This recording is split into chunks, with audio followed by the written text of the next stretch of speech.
Lawton's new book on the convoy is already a #1 bestseller on Amazon.ca, and it's not even released yet. I'm Sheila Gunn Reid, and you're watching The Gunn Show.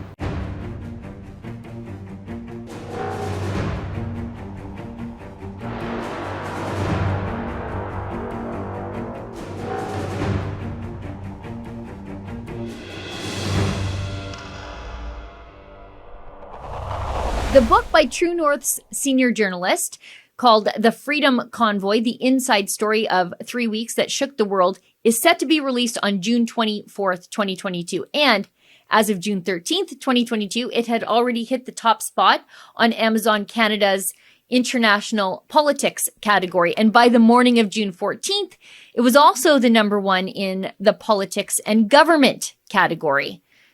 The book is described this way. A small group of Canadian truckers, fed up with nearly 2 years of COVID restrictions and a new vaccine mandate for cross-border essential workers, decided to take their frustrations directly to the nation's capital. The Freedom Convoy quickly took on a life of its own as hundreds of trucks and thousands of protesters made the journey to Parliament Hill. For the next 3 weeks, the trucker convoy led a protest unlike any other, complete with bouncy castles, pig roasts, and late-night dance parties.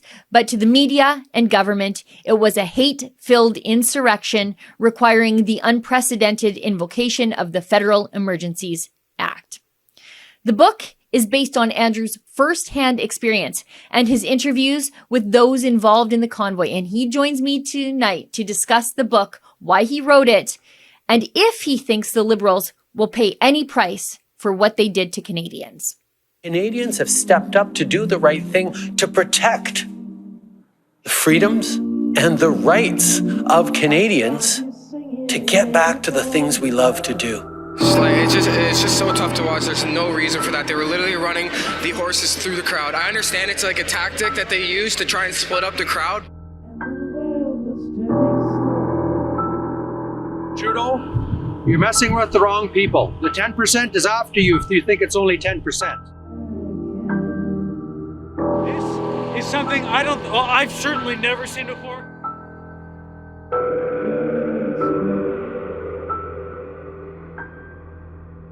And federal authorities and politicians, we hear you, but we want to be heard as well.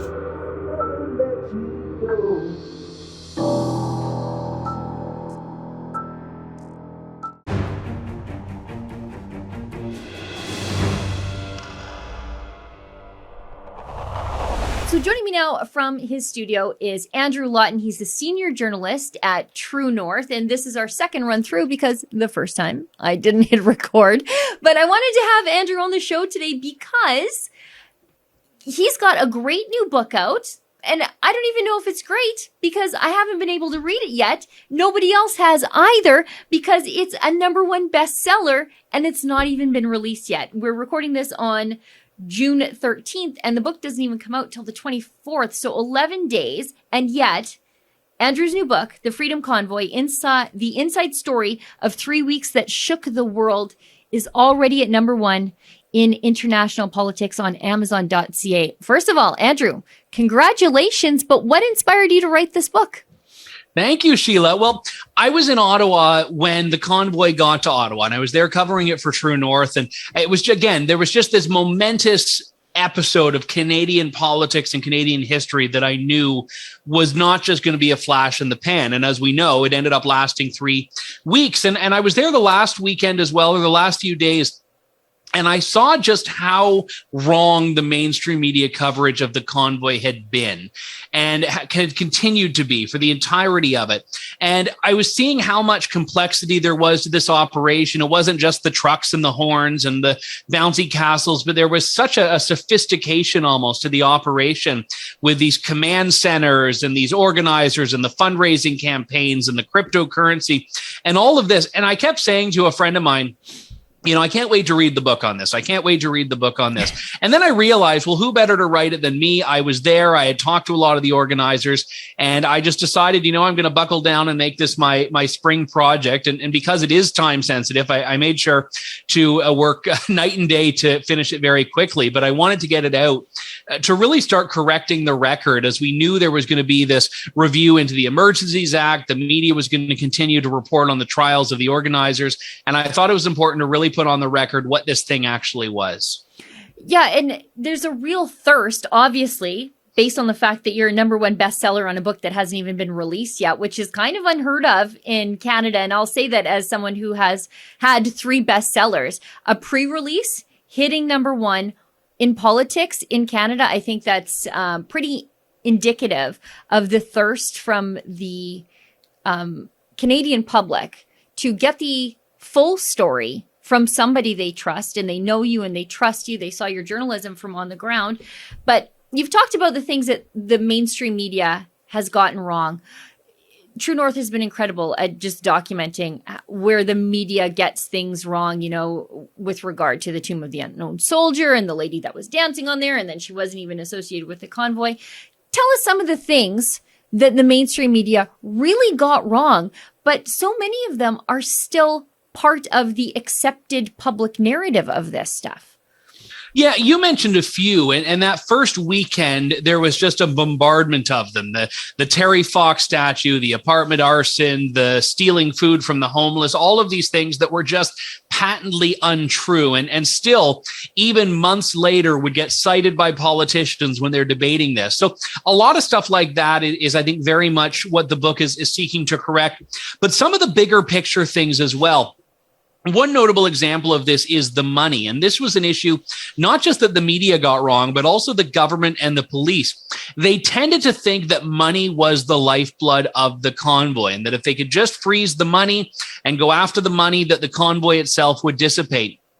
And that wasn't the case at all. In fact, anytime police or government tried to go after something that the convoy had, whether it was fuel or cash, they would get more the next day, because people would just bring more. They'd show up with more fuel. They'd show up with more money. And I think that the one overarching theme that really emerged from the book is that it was the people and the passion that fueled the convoy, not anything that the government could take away. Now, that was one of the things that one of my big takeaways from the convoy was this was so indicative of the difference between people on the left and people on the right. In that, and I think it goes to why we believe in smaller government, us people over on the right, is because so often we see these far left-wing radical protests. They do an occupation, and then it descends into drug abuse, violence, and madness and squalor. But with the convoy, when left alone, without government intervention, a community grew. The streets were being cleaned. They had community events. The homeless were being fed. And for me, I saw this and I thought, yeah, that's why. that's why people like me believe in smaller government, is because the convoy demonstrated what happens when there's no overarching government and people are just left alone. They do form their own community. Is that what you saw? That was my viewpoint on the outside looking in, is they created a community in 3 weeks on the streets of Ottawa. Yeah, it was interesting. I mean, we all saw, I think it was last summer, when they founded Chaz or CHOP or whatever it was, that the left-wing autonomous zone in Portland or something like that, or Seattle. They're all the same, Portland or Seattle. But yeah, I mean, it was when conservatives do that, it ends up being a more desirable place than the city around it. Whereas when the liberals do it, it ends up becoming this godforsaken hellhole that no one in a million years would want to go into. And that was the thing here. Like, they had arranged their own garbage disposal routine where, they would collect all the garbage from inside their little perimeter, and then they drive it to the outskirts, and then the Ottawa City Police or the Ottawa City trash collection people could pick it up from there. They were doing their own snow removal in this little section. So it is interesting that they did take care. And even those stories we talked about earlier, like the War Memorial and the Terry Fox statue, when these stories emerged, the convoy then all of a sudden started protecting these places. They had a team cleaning up and dusting off the Terry Fox statue. They had a bunch of veterans that were shoveling the snow and making sure that the area around the War Memorial was always tidy. And I remember the first thing I saw when I got there was how all of the garbage cans were full and there was no garbage anywhere else, which is not even like Canada Day in Ottawa, where there's just trash everywhere at the end of it. Yeah, it was, I just remember those images of Chaz and they couldn't keep the plants alive in their community garbage. And then when you look at the convoy, they're feeding everybody, including the homeless. And I thought, that's exactly the reason. They had a pig roast. They were frying chicken wings. They had hot dog, all of it. Anything you wanted, they had. Now, I want to ask you, because we hear so much about how the people of Ottawa hated having the convoy there. I know there are some of those people out there, but I don't think they were really the overwhelming. I don't think they were the mainstream, or were they? It's tough to say. I mean, there were undeniably people whose lives were disrupted by this that lived in Ottawa, whether it was employees that worked at the Rideau Centre, which closed down, or people who lived in some of the residential streets where the trucks had parked. But one of the things that was interesting that I learned in writing this, because I did just hours and hours and hours of interviews with organizers and other people involved in this, was how the city and the convoy organizers were working very significantly to get the trucks off of the residential streets to downtown Ottawa or even outside the city.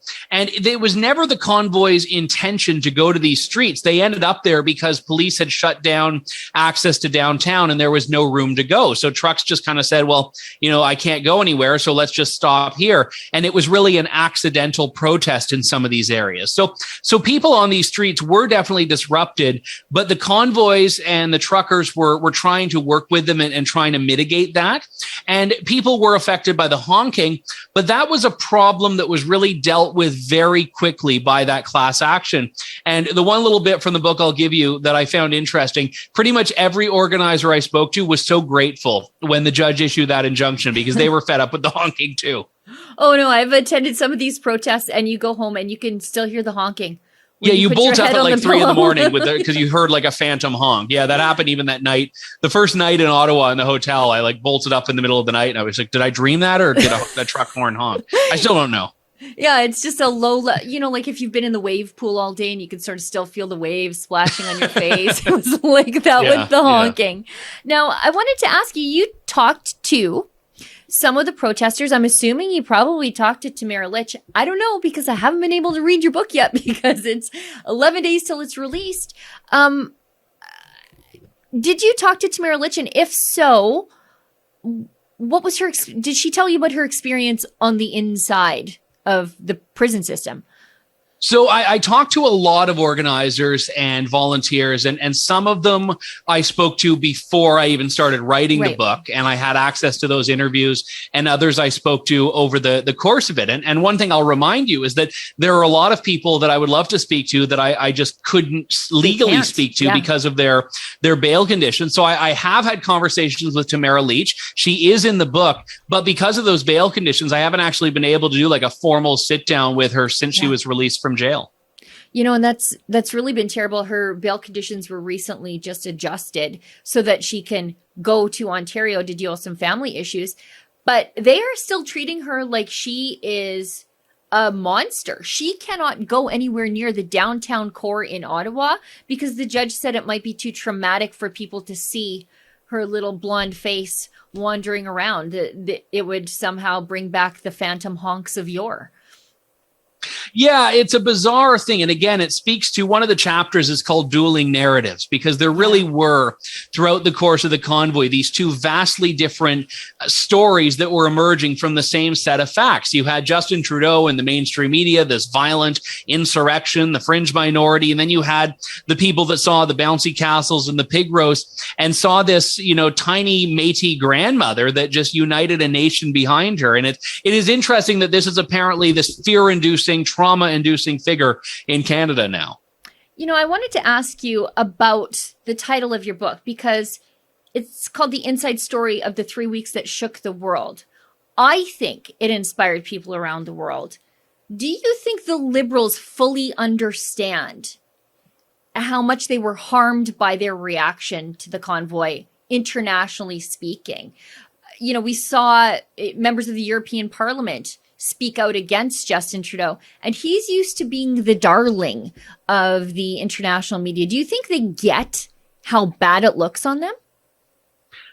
I don't know, because they have always been unrelenting in their vilification of the unvaccinated and of the protesters. There was zero humility whatsoever from the Liberals before, during, or I would say after.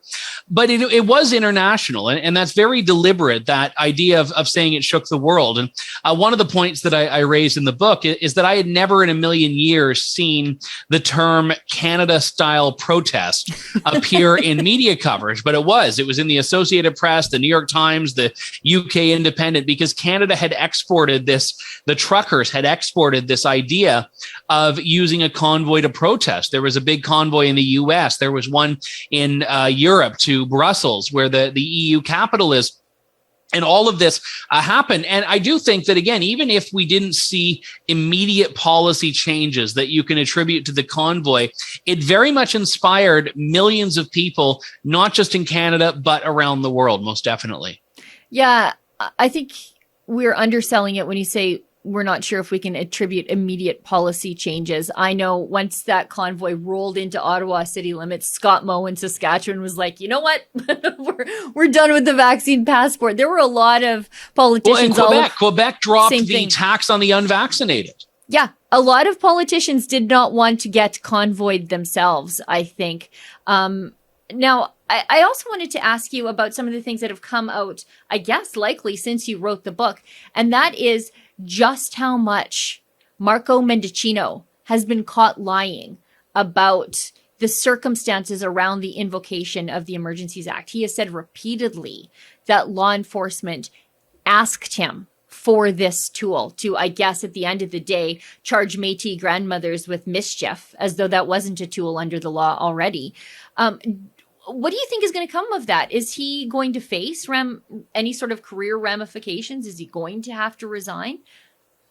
I mean, whether he faces any consequences for it, I don't know. But I can tell you this is not a new phenomenon. One of the most notable examples of Marco being Marco was when he got up and did a press conference to justify the Emergencies Act and said that there had been this violent conspiracy that had been uncovered of people in Ottawa connected to the convoy that were going to do violent things. And to their credit, the reporters in that press conference asked him for details, and it took them like 6, 7, 8 tries. And eventually he walked back this idea of a violent conspiracy to the idea that, well, he saw some mean tweets. And that was basically, and you can watch that, it was like 5.5 minutes. You can watch the claim just get walked back further and further and further before it's not even, recognizable to what he initially said. So he has a tendency to do this. And I don't know if it's that he's making stuff up or he's just the least prepared minister in the Trudeau cabinet. But either way, I don't have much confidence in his ability to oversee Canada's public safety and national security. So I think we're seeing a trend here where anything he says is just not something that can be trusted.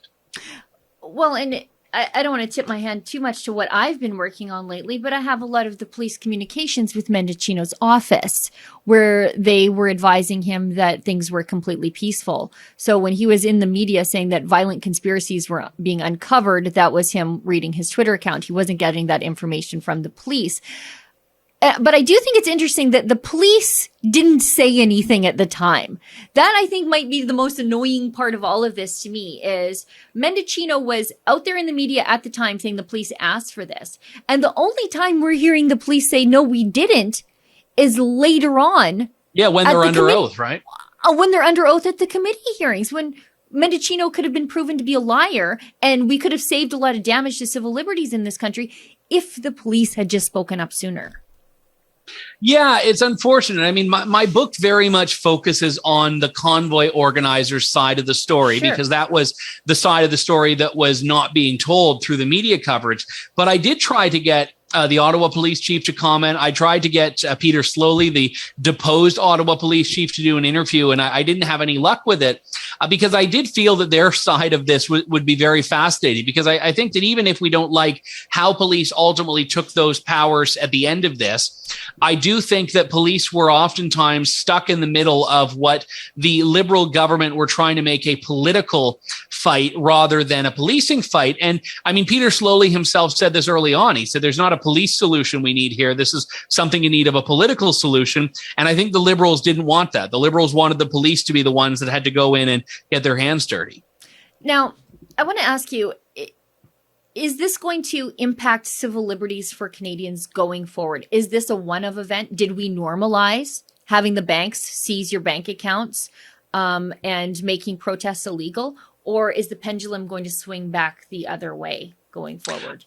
I fear yes. I think a lot will depend on the lawsuits that have been filed by the Canadian Civil Liberties Association, by the Canadian Constitution Foundation, and the Alberta government has joined those challenges as well. Because if there is just a significant and sweeping rebuke of the government through the courts, then there's no way they can justify using as thin as evidence as they did to justify this in the future. I also think, though, that once you've popped that cork, you can't put it back in the bottle entirely. And I fear that, as we're seeing now, the fact that they could do this, and one thing I would point out especially is without Parliament endorsing it, because you remember they revoked the emergency before the Senate had time to authorize it. So technically there has been no endorsement of this by anyone other than the Liberals. And that in and of itself, I think, reveals a bit of an oversight in the legislation. I know Leslyn Lewis, the Conservative leadership candidate, has said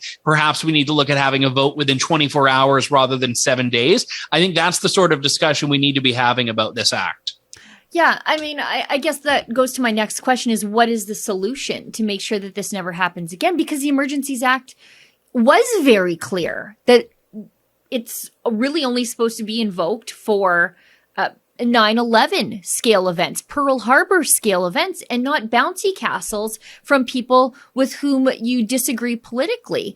And even that was written into the legislation, but that didn't really seem to matter to the Liberals at the end of the day. So I guess, is it Leslyn Lewis's solution where there has to be a quicker examination of how this thing gets invoked so that it's not a week's worth of civil liberties carnage next time?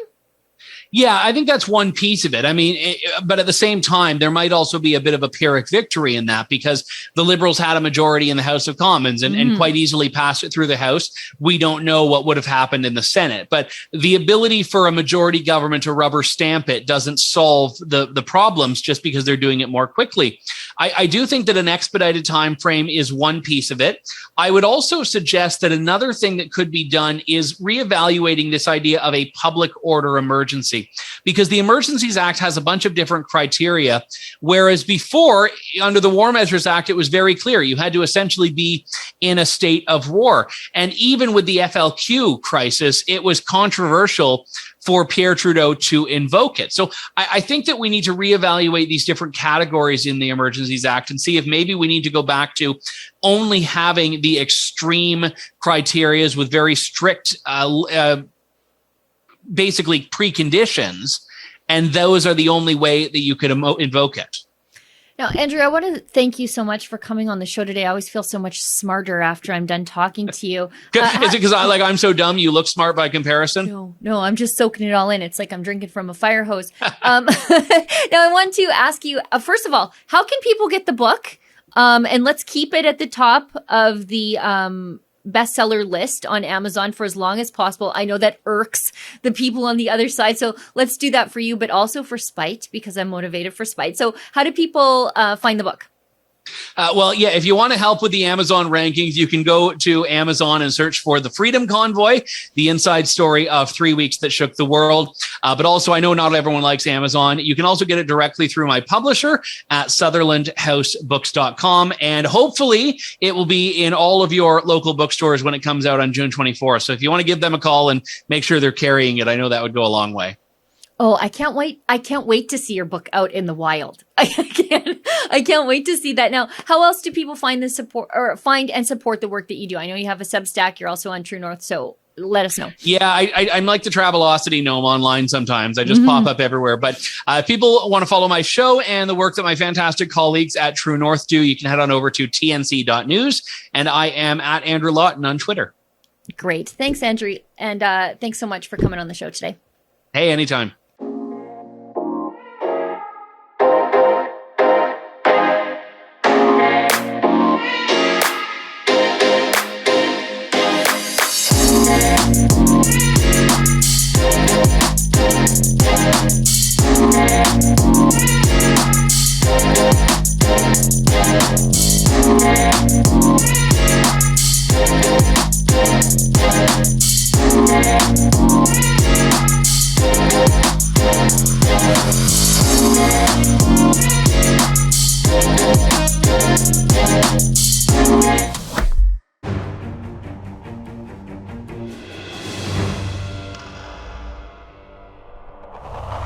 For those of you who want to purchase or rather pre-order Andrew Lawton's new book, I will include the Amazon link in the website words for the show today. Now, this is the portion of the show where I welcome your viewer feedback. Unlike the mainstream media, we actually do want to hear from you. We leave the comments open, and I even give out my email address. So if you want to send an email to me directly to read on the show, you can send it to me at sheila@rebelnews.com. Just put Gunn Show letters in the subject line so that I can easily search through and find them.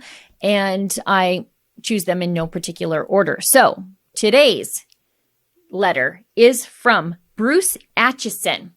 And Bruce writes to me and says, "Hi, Sheila, greetings from Radway, where nothing happens."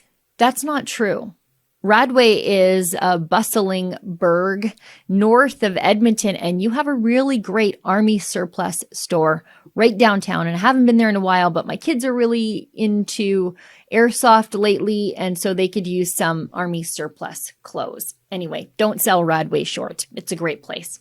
Let's keep going. Celine did a great job. That's Celine Gallus, whom I interviewed on the show last week when I was in Calgary with her, teaching her the ropes of court reporting as we were covering the trials and tribulations of Pastor Art Pawlowski, who was on trial in Calgary and continues to be on trial in Calgary for the crime of throwing a Christmas event wherein he fed the homeless some steak and gave them Christmas presents, because at the time, at least according to the Crown prosecutor, gatherings were illegal. Now, a recent ruling has determined that public gatherings, including protests, were not illegal at the time. So now the Crown is arguing that this open air soup kitchen Christmas party where everybody was invited to and nobody was turned away, that constituted a private Christian gathering.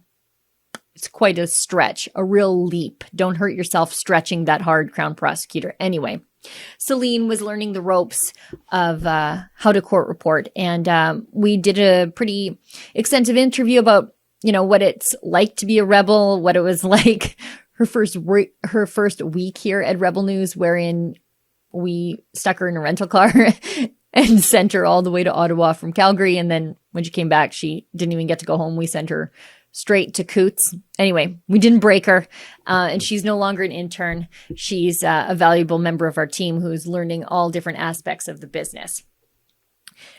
Bruce continues and says, "Thanks for interviewing her. I admire her and the rest of the young rebels." Yeah, the young rebels sure give me hope for the millennials and the Zoomers. They're not all crazy, are they? Well, everybody, that's the show for tonight. Thank you so much for tuning in. I'll see everybody back here in the same time, in the same place next week. And remember, don't let the government tell you that you've had too much to think.